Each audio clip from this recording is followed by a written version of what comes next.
Yo, what's up, and welcome to the 67th edition of the Take One podcast. I am August C. Jones, and yeah, so it has dawned upon us. Tomorrow is Avengers Day, a movie that is 10 years in the making, and that's basically what this episode is going to be about. I had something else I wanted to talk about, but I didn't have my notes prepared, so it's all Avengers. And I have said a lot on this subject as far as Avengers Infinity War goes, how it's not a movie and it's an event, it's an experience and all this stuff. And I still believe that.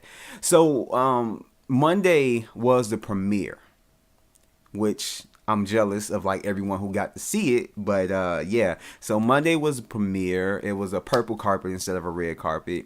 I was doing other stuff, so I wasn't able to see watch people's red carpet or purple carpet interest and everything else like that.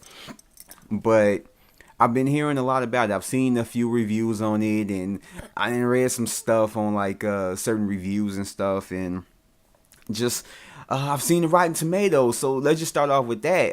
The Rotten Tomatoes right now is 86% fresh on Rotten Tomatoes, which I don't know. It's it hasn't came out yet.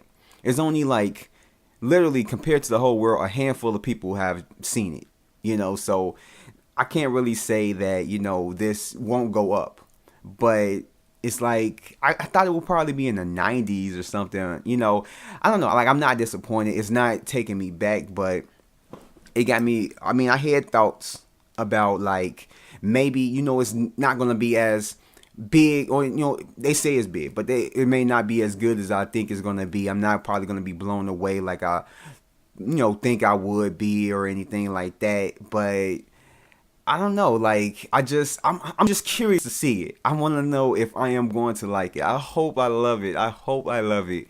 I know a lot of people saying it's not going to be in their top 3, which that concerns me, but I still am just super hyped to go see this movie.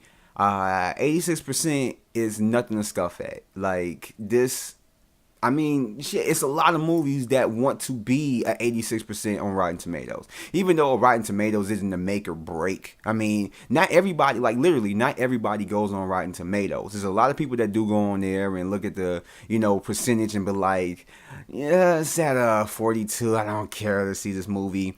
I usually just go and not, go see a movie because, just to see how I like it. I may end up not hating it like everybody else, but like, this movie was okay. It was okay with me. I didn't hate it like everyone else, but it's not a good movie. I probably might have that experience. And there's some people that I will bring up Rotten Tomatoes and they'll be like, what is that? And I have to explain to them what it is. So Rotten Tomatoes isn't a make or break.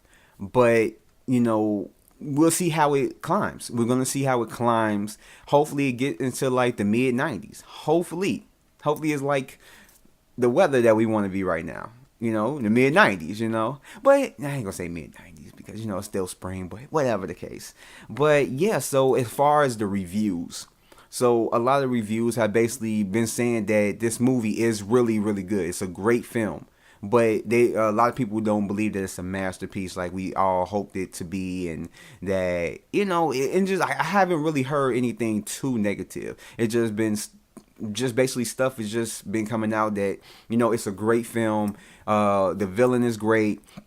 The characters, the way they juggled them was good. But of course, going into this, you already know that they're not going to spend a lot of time on these set of characters or these set of characters or that character or anything like that. So you can't expect them to, basically get more into Black Widows and Bruce Banner's love love thing or whatever they got going on. You're not gonna get into Tony Stark's heart problems or his anxiety if it's like, going further. You're not gonna get into Peter Parker's schoolwork and how he feels. Oh wow! While I'm doing this podcast, I'm looking at a Avengers trailer that just came on TV.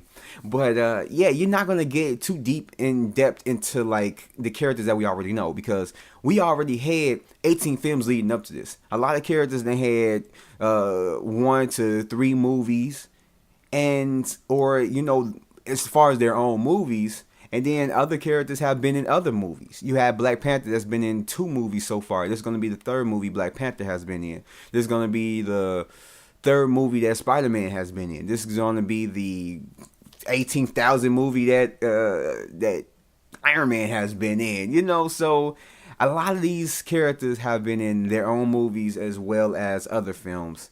So we've had time to get to know certain characters and, you know, get to, you know, feel them and, you know, feel for them and care about them and all that. So when it comes down to this movie, that's all we already know, you know, and some of these characters are going to go further to where we're going to probably see them in other movies and build up on their character. But like the Russo said, that this movie is essentially Thanos oriented, that this movie is going to dive into his backstory.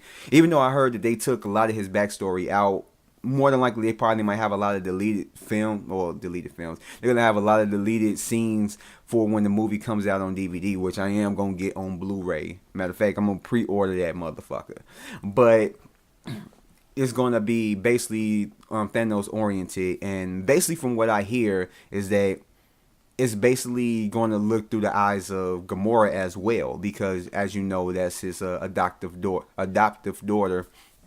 And as well as, I don't know how Nebula's going to fare. But, I mean, this movie has a lot of stakes. When you're going into this movie, as compared to the other MCU films, you already know that certain characters die, then they come back. Certain characters fake their death and come back. And, you know, we had all this stuff. You had, like, maybe a handful of characters. And I'm not talking about villains, but I'm talking about, like, main characters that we care about that maybe die. Maybe, you know... spoilers to anybody who haven't seen the MCU films, but if you're about to watch, if you're listening to this and you've seen Avengers, you about to watch Avengers Infinity War, you probably seen at least most of them, if not all of the MCU films. But you know, we've lost Odin. Odin died in Ragnarok. Quicksilver died in Age of Ultron. I'm probably missing a couple people, but you know, and I'm not counting Agent Olsen. He's on Agents of S.H.I.E.L.D., so, you know. And like I said, like, that's just another example of people dying and then coming back. Like, he actually died in Avengers, and he was brought back through alien technology. Sam Jackson faked his death, or, you know, Nick Fury faked his death and came back. So, I mean, it's, you know, it's not really too many stakes at hand. I mean, when you look at it, yeah, the other movies have had big stakes. But as far as the main characters, like, you go into the movie not expecting, you know, Winter Soldier to die or Black Widow to die or this person to die. So it's like, okay, this is a great movie, but there are no high stakes. This one is all bets are off. I would not be surprised if they literally got rid of exactly 10 characters, 10 main characters. And that will be including Iron Man and Captain America. And it's like, I would not be surprised. It's all in, I guess, how they end their lives is like what makes the difference. And I'm just really looking forward to it. So this movie has like really high stakes. It's like, you know that the Avengers are going to prevail at the end. You already know. So it's like how is it all going to end? You know, how is it going to be worked out? That's the thing that comes to it. You already know. You don't know who's going to survive, who's going to die, but you already know that they're going to prevail in the end. What may happen and results in them succeeding, it probably might be something to where it's like the Battle of New York, or even like in Sokovia with Age of Ultron, where they did win the battle. They saved the Earth both times, but at what cost? And that's what brought upon Civil War. And this is other stuff, you know, with what is it, Captain America, Winter Soldier, as well as Thor: The Dark World, and just everything that affected Earth. So they may end up coming out of this scathed. I ain't gonna say unscathed. They might come out of this hurting, bruised, battered, half beaten, half dead. I ain't gonna say half beaten, but half dead. And then, but they come out and the world is saved, you know, but it's still leveled. You know, it probably might be that type of like thing, but I don't know. I'm just really excited to see how this all panned out. One of the things is that at heart, I know a lot of people, and I know a lot of people may talk about, you know, movies that have a lot of action, like, oh, it's just a lot of this and a lot of that. But I guess when it comes to movies, it's all dependent on how it's done. I'm satisfied with a lot of action in this film. From what I hear, it has crazy amount of action. It's just like literally the whole movie is a whole just big action scene. And that's, I mean, I'm exaggerating, but literally they say that like majority of the movie is purely action. I have no problem with that. I have no problem with that. Like I said, this isn't a movie that's setting up all these characters. This is a movie that's just setting up Thanos. And that's one character that we really just need to know and get to, get familiar with, care about by the end of the movie, fear, whatever. That's the character that really matters. When it comes down to it, all these other characters had movies prior, so they don't need no deep depth, further development and all that stuff when it comes to all the Avengers and everybody else that's working to stop Thanos. So that don't bother me. That don't bother me at all. It's just like I said, it's how everything plays out. So when it comes down to it, it's certain stuff that us people that haven't seen the movie yet know, and it's certain stuff that we do know. One of the things is that some of the people that's missing from the advertisement. So we already know that Captain Marvel isn't in the movie, or is she? So I'm still debating that because I watched the video. I believe it was like Film Theorist with Matt Pat.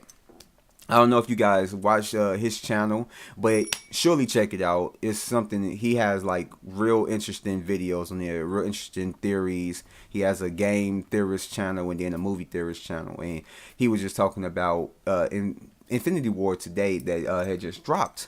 But he basically pulled up something about Joe Russo saying that it was Anthony or Joe Russo, one of them came out and said that all the people that were in there, he said we got Captain Marvel in there and this and that, even though Kevin Feige and the rest of them has came out before and said that Captain Marvel isn't in Avengers Infinity War. She is in Avengers 4, but not Avengers Infinity War. And so it's like, is she or is she not? Because in that one scene, I did mention on this podcast that it's a one scene, I believe it's the Super Bowl trailer where Captain America, Vision, and Black Widow are all walking down the hall, and you see somebody behind Captain America whose colors just like, it's like a little inch in between, like when he's walking in between his arm and his the side of his body, is that you see somebody walking behind him that has similar colors to Captain Marvel. So whether or not she's in the movie, I think maybe they're just trying to, keep it a secret, not really throw out everyone that's going to be up in there. So if she's in there, I have no problem with it. If they've lied and said that she's not in it and she's actually in it, then I can deal with that. I mean, because that would be a surprise. That would be something to where it's like, it was unexpected, but it wasn't unexpected. It'd be kind of one of those things. If she appears, then it's like, oh, okay, she's up in this. Like, I was somewhat kind of still expecting her, but I mostly wasn't. And then they'll be like, oh, well, she wasn't up in there. So, I mean, I wasn't really too much expecting her. So, okay, cool. So, I'm fine either way. Another thing was Ant-Man and the Wasp are both missing from Avengers Infinity War. And that kind of like weird, like, okay, so Ant-Man and the Wasp, that movie takes place weirdly before Avengers Infinity War. So it's like, when it comes down to it, what's the point of putting it after Avengers Infinity War? I can see Captain Marvel because that takes place in the 90s, but still, it's like, I don't know. I guess if it's really good, then we probably wouldn't care. But when it comes down to it, Ant-Man and the Wasp, you got to think, like, if their story takes place before Avengers Infinity War, where are they at in Avengers Infinity War? Are they on their own thing? Are they helping out Hawkeye? Maybe that could be a thing.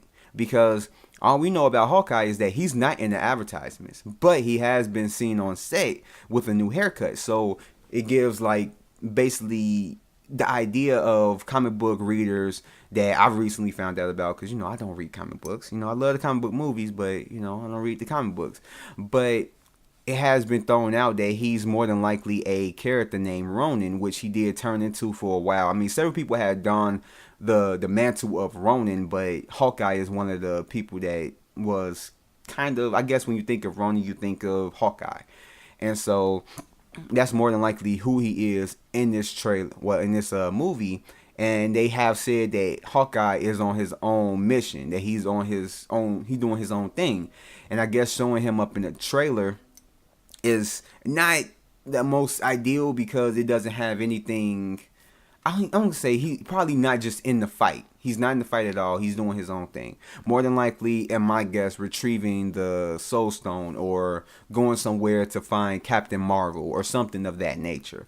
So I don't know, like, but I'm just curious as to what he's doing. You know, like where is he at? Where's Ant-Man and the Wasp? And if I'm not mistaken, it's a couple people that I think is missing. I think they have everybody. And one of the other things I've seen Wong, he's in the trailer a few times, but he's not fighting. So it's like, what happened to him? Does he die? Nebula, I think I've seen her in like one trailer, and that was like a real quick scene. And I haven't seen her any more in any other trailer. So I'm thinking that she probably dies. So or they just probably just doing other things, or I don't know. It's a lot of, it's certain people that are missing majority out the trailer, and it's a lot of stuff that's not showing. I mean, you don't see Gamora a lot. You know, you don't see a lot of action scenes with Drax. You know, you see action scenes with other people and they're constantly throughout it, but you really don't see a lot of people. I mean, you see Star-Lord in some action scenes, but it's like, where are these other people? You know, so even Mantis shows up in the Guardian scene or whatever, but in other things, she's not really there. She's probably with Groot and Rocket and Thor when Thor's trying to forge his Stormbreaker sword, axe. So I don't know, like it's a lot of questions that will be answered tomorrow, and I am truly excited. Another thing that we know is Thanos and what he wants, and so the Russos came out and they basically was just trying to give him a good backstory, a good reason for why he's doing that. The reason is different in the comic books, but it's somewhat similar, you know. But in the comic books, it's just more of love. He's just love driven, you know. And I guess in a sense, you can still kind of feel for him, you know. In the comic books, just his what his motives was. In this movie, his motives is more of he has basically his home planet dies out. All the people on his planet are wiped out of existence, and it's due to something that he came up and he would have, you know, basically prevented, which was the resources were scarce, and so he made a thing to where it's like, okay, I know how to solve this. Let's wipe out half the people on our planet. That way, a lot of those resources won't be consumed, and then our people can live on longer, and you know, at least prolong things until they figure out how to, you know, work things out.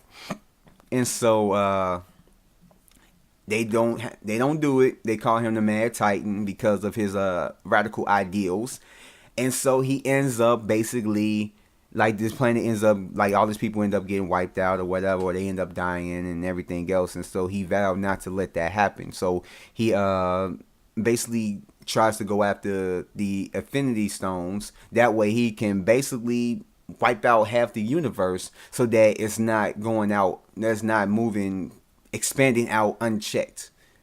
And so he feels like he has to do this. He feels like this is something that he has to prevent, whether they like it, whether people like it or not. It's kind of like a father. I'm doing what's best for you. Whether you think that is good or bad, I'm doing what's best for you. And he's doing it with conviction. So that's basically Thanos' whole thing. And so it's like, basically you're making him kind of like a killmonger. He's trying to help out the universe and help out everybody and the planets and stuff. But he's doing it in a really radical and just, going about it the wrong way. So, I mean, I have no problem with that. Like, that's cool. I have no problem with that at all.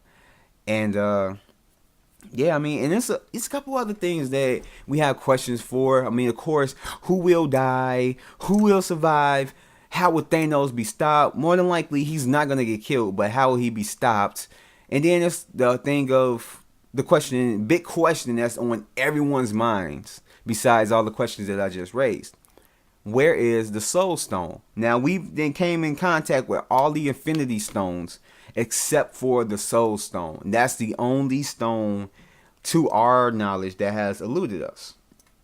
And so I've read, basically not read, but I've heard of the theory that Tony Stark might be holding the Soul Stone. That's the reason why when Loki and the Avengers tried to control his mind and he touched the scepter to his chest, and how it basically didn't do anything because of the arc reactor in his chest. And then some people said that it's alluded to in Iron Man 2 when Howard Stark is talking in the video to Tony, and he's basically kind of like saying it without saying it, you know, kind of like really vague. But you know, it's I mean, that's a real interesting theory. One of the things that I've heard within the past month, and I just heard recently come back up, was that the Soul Stone is with Heimdall. Heimdall, I think that's how you pronounce his name. The gatekeeper of Asgard. The way that they'll be able to get back and forth to Asgard or whatever. Because somebody, like, people have pointed out, I've seen videos and pictures of people just pointing out his eyes is the same color as like the Soul Stone, and it's like just his overall color, when you think of him as like a brownish orange and all that stuff, color to his eyes. And so in film theories, not to give away the full video because he made it more interesting than pulling it out, but he mentioned that one of the Infinity Stones was kind of like a liquid. It was in liquid form, and it was the ether, which is I believe it's the reality stone, and it could be inside of a person, which it was. It was inside of Jane Foster, and it was inside of the evil elf. I don't know his name. I forgot his name.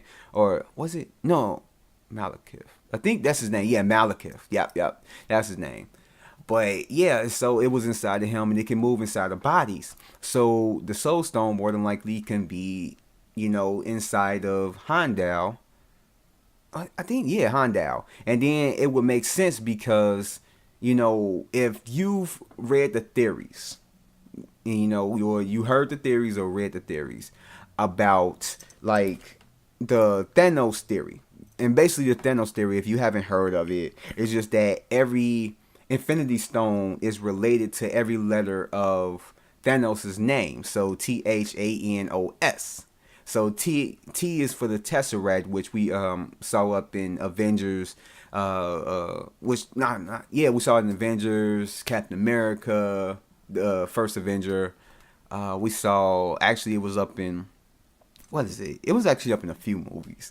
I mean, some movies it was like real quick glimpses or whatever, like Thor Ragnarok, it was up in there towards the end.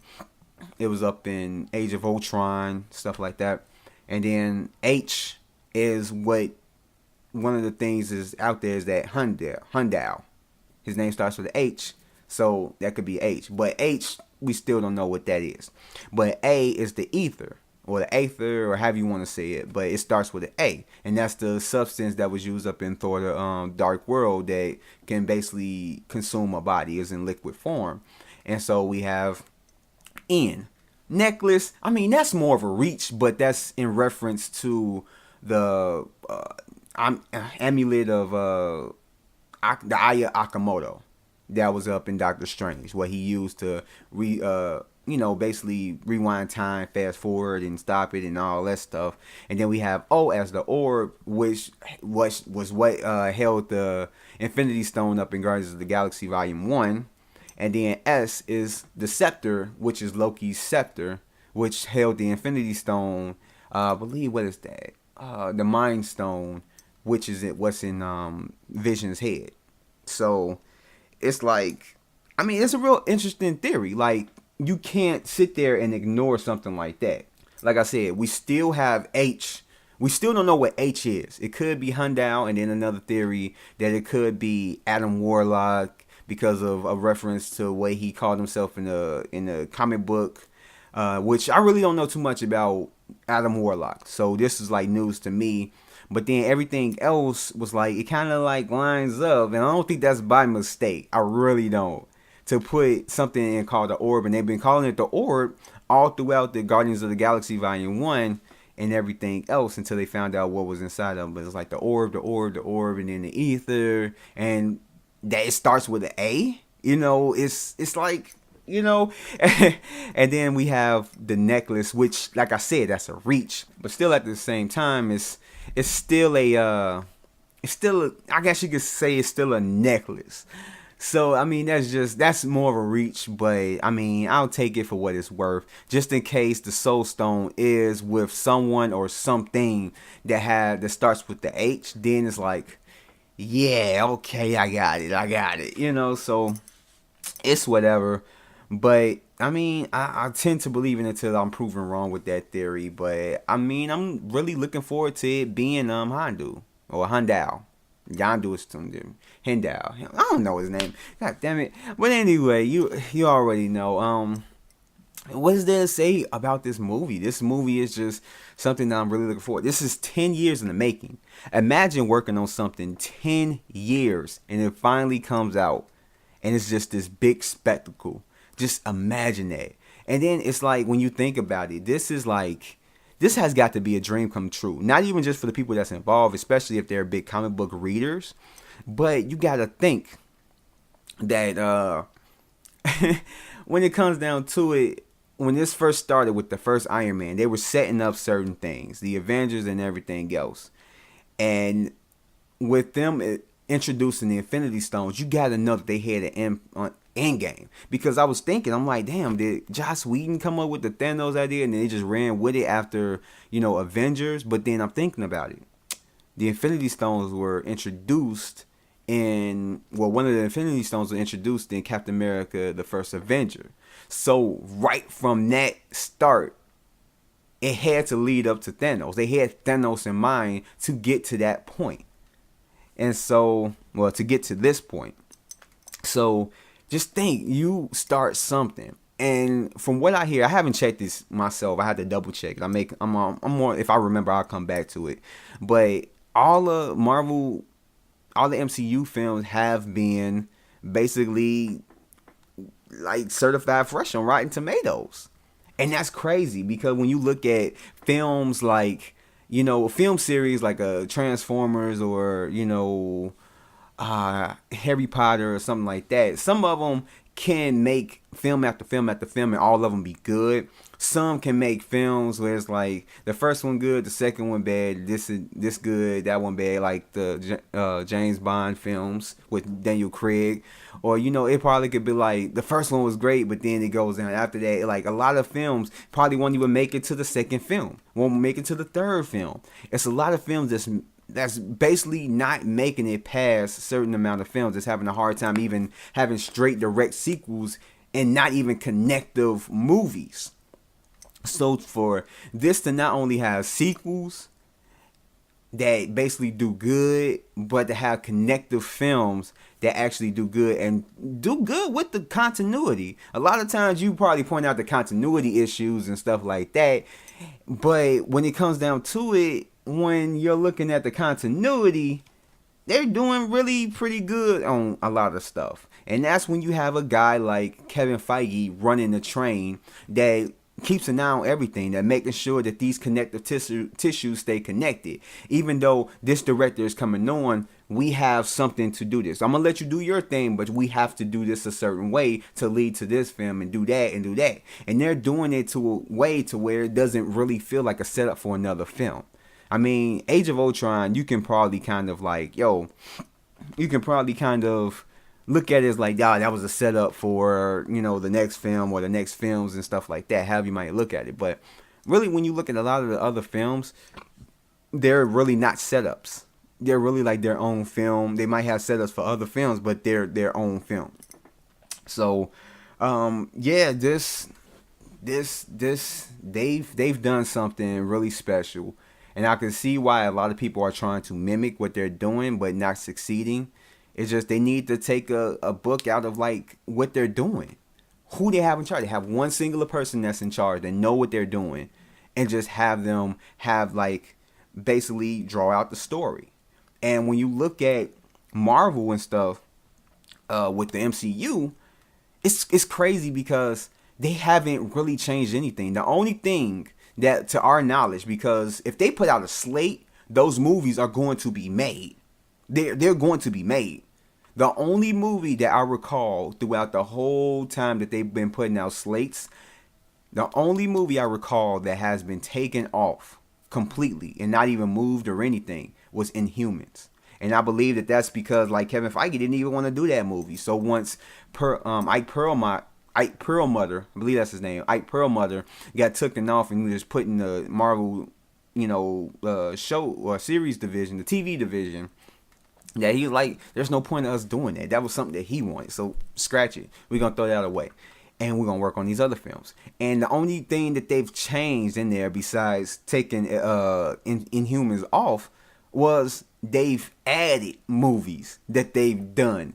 And if they move like movies around, it's because they want to put this movie right there in the slot of this movie, so they push movies up. Because if you think about it, Black Panther was supposed to come out last year, in the first slate before the whole Spider-Man deal. But then once that happened, it was like, okay, we're gonna start doing, we're gonna push Black Panther back and all that stuff.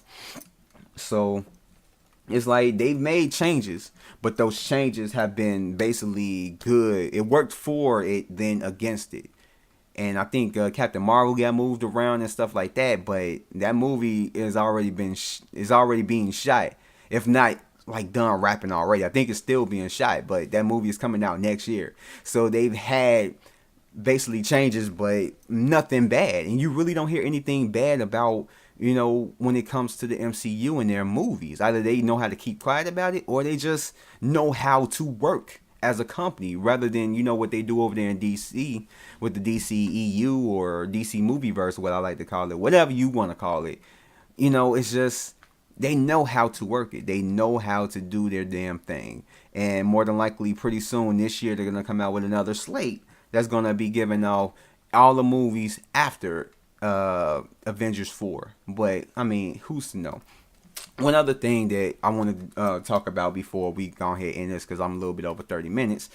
Man, I had a lot to say about this movie. But it's like one of the things that we still don't know, besides one of the other big things that we don't know, besides where's the Soul Stone in this film, is what is Avengers 4 called? My guess is that when we hit, from what I hear, is that it's only one end credit scene. That's at the complete end. Hopefully that was just for, the premiere, that they're gonna add another end credit scene to when it opens up to everybody. But hopefully, and more than likely, the end credit scene reveals the title for Avengers 4 and what it's called. Because one tweet came out, somebody had said that, like, you haven't revealed, or somebody had tweeted to the Russo brothers and said that, like, y'all haven't gave out the I'm basically just summing it up because I forgot word for word. I don't have it in front of me, but he just said that, like, you haven't came out with the title for Avengers 4. Should we be afraid? Or something like that. And he said, because I'm afraid. And then he said, yeah, you should. And so that kind of got me like, man, what is this called? I don't know. Like, a lot of people then came up with maybe Secret Wars or Secret Invasion or something of that nature. But with the deal with Fox not going through already, which you probably won't be done until maybe at the earliest spring of next year, I don't know if they can't have, like, Avengers versus X-Men or Rise of the Silver Surfer or anything like that, unless they made a secret deal with Fox before, which I don't think so. But in any case, but more than likely they're gonna reveal the title. Hopefully, they reveal the title of Avengers 4 in the post-credit scene, and I will be just so happy. And I think that's everything I had to talk about. I really don't have any notes in front of me, and that's crazy. Like, everything that I was just talking about just came straight off the top of the head. The only notes that I've had for this podcast was to talk about Ronin and to talk about what Thanos wants. Everything else is just straight off the top of their head. So that tells you that I had a lot to say about this film, and just show you how excited I am to see this film. Tomorrow's the big day. I'm so excited. I could not be even more excited. Already got my ticket, and man, this is gonna be something for the ages. So I hope you guys go and see it. Whenever you go see it, whatever. I hope you guys enjoy it. Man, I'm mad I'm not going to get to see it in IMAX. I wanted to see it in IMAX. I wanted to go to Navy Pier because, you know, I live near Chicago. Chicago, my hometown or whatever. I don't live in there now, but, you know, I live close by. But I wanted to go see it in the IMAX at Navy Pier, but I got into a car accident, so that kind of took that off the table. But I most definitely would have done that when it came to this, because I really want to see this in IMAX. So one of these times I probably might go downtown and see it in IMAX. I don't know when, but it may end up happening. But in any case, I'm going to enjoy this film, and I'd like to thank you guys for listening to the 67th edition of the Take One podcast, and I will catch you guys on the next one. Peace out. So hey, before you guys leave this video, go ahead and hit that thumbs up button and give this video a like, because it will really help me out. And hit that subscribe button if you haven't already. And you see that little bell? That's a notification. Turn that on, that way you'll be notified for anything that drops on my channel. And if you look down in the description below, you will see all the links to my social media, so go ahead and follow me on those if you haven't already. As well as there are links to my other content that's on the channel, from movie reviews to podcasts to so much more. And I hope to see you guys here again next time. So thanks and peace out.